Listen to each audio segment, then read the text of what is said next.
বহুদিন আগের কথা। জঙ্গলের পাশে বাস করত এক বৃদ্ধ চাষী আর তার তিন পুত্র। বড় পুত্র মদন, মেঝো পুত্র মোহন আর ছোট পুত্র কমল। চাষীর তিন পুত্রের মধ্যে বড় দুই পুত্র ছিল খুবই অলস, আর ছোট পুত্র ছিল বাবার মতোই কর্মঠ। বাবা, তোমার শরীর কেমন? ভালো না রে বাপ, আমি মনে হয় আর বেশি দিন বাঁচবো না। এসব কি বলছো বাবা? তোমার কিছুই করতে হবে না। দেখো, আমি তোমার জন্য ফল নিয়ে এসেছি। সবাই পড়িয়ে গেলে কি ফল খেয়ে বেঁচে থাকা যায়?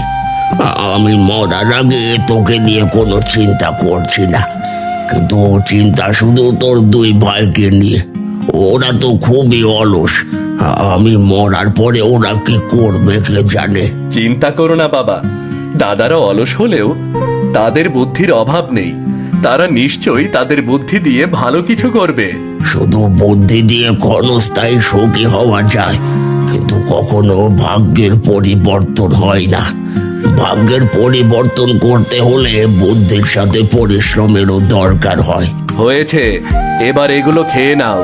সকাল থেকে তো কিছুই খাওনি।